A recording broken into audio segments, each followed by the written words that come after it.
Welcome to Elf-Centered and Steampunk 401. One of the more advanced classes. What is it that makes steampunk punk? What characteristics does it share with the original punk subculture that brings the punk into the steampunk? We know where the steam comes from. The Victorian period industry, the use of steam, all that fun stuff. Punk.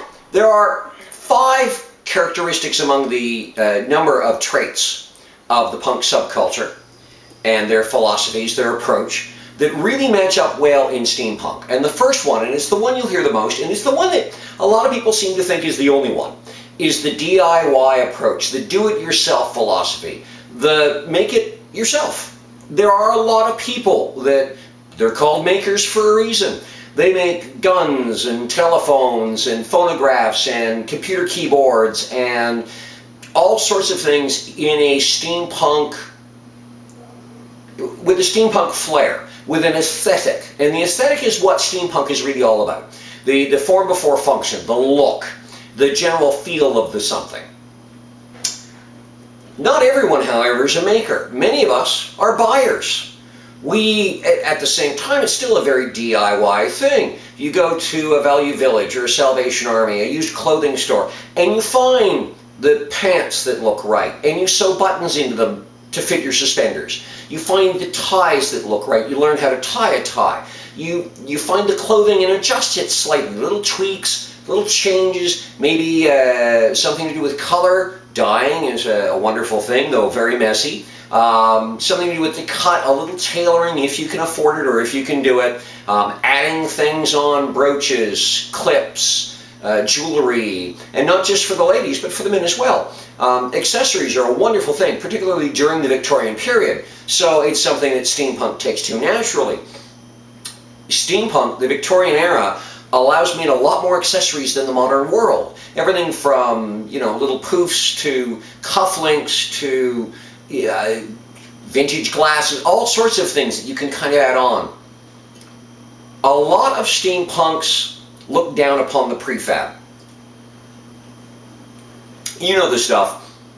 Lately you see it every Halloween, and sometimes outside of Halloween at your costume stores and your Halloween stores and your used clothing vintage shops. Be a steampunk little package, and it's got a monocle and perhaps something else that looks brassy and a couple things you can clip on. I got one word for you: gateway. It is an easy way for someone to start in order to step into our subculture and then learn and grow. Far too many people won't come out to events because they have nothing to wear. Even when they're told, wear jeans and a t-shirt, bring a camera, we don't care. They feel awkward. They feel they don't belong. And so they don't show. So these little prefab units, I'm all in favor of them. It's a great place to start. The second place, and it's the characteristic that really defines punk for a lot of people, but they don't see how it works with steampunk, is rebellion. A good friend and a very wise man, quite a number of years ago, told me he understood steampunk as a rebellion against the Star Trek / Apple world of white simplicity and rounded corners, and everything is plug and play, and you press a button and you're ready to go. It's a rebellion against the commodification and consumerism so rampant in society. And I have to agree with him. Steampunk, even when you're cosplaying, I don't cosplay, I costume. There's a difference.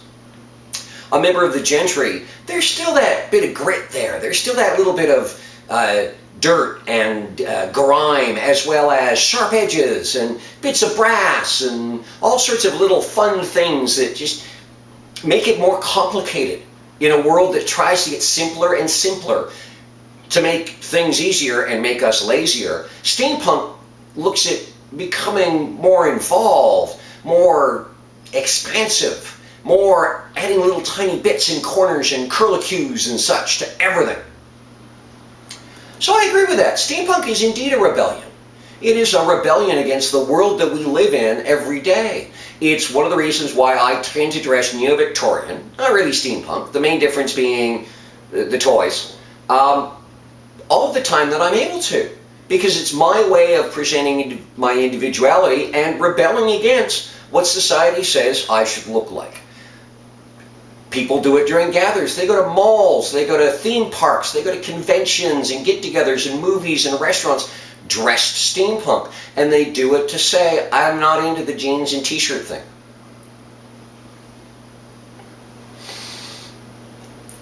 Fashion. This brings us to fashion. This is another place where steampunk and punk really have a lot in common. Both are full of broad, diverse appearances. There is no set template. There is no, this is how you must look, this is the uniform. There's a common theme, steampunk, Victorian era, sometimes Great Britain, sometimes the United States, sometimes India, sometimes who knows where. But there is no this and only this is. There are those who try to define it, try to tell people how to dress, but you're always going to get, costume police like that. It's open to your imagination. It's open to how you want to represent what you're doing and who you are. Which segues nicely into number 4, which is attitude and freedom. Steampunk is as much attitude and presentation as it is how you appear. It's acting like a gentleman or lady. It is understanding a little more of the respect and politeness and how you represent yourself and how you deal with other people.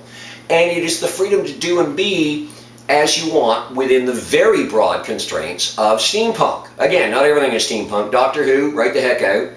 There are elements here. There are a lot of things with elements, but other than that, no, just because something has a little element in there that might be steampunk, you don't get to drag it in and go, this is steampunk too because I like it so much.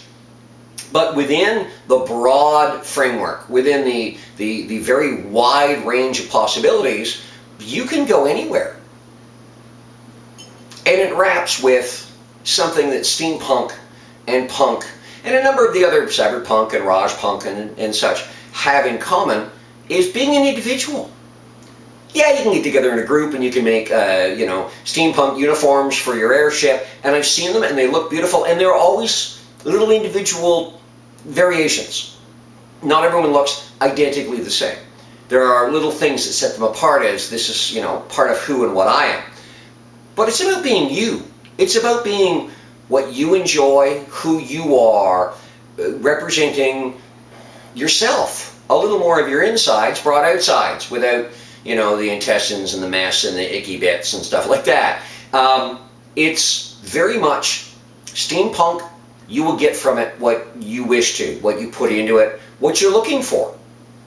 So really, if you think about it, steampunk and punk have a whole lot more in common than just the do-it-yourself approach. Have yourself a wonderful day.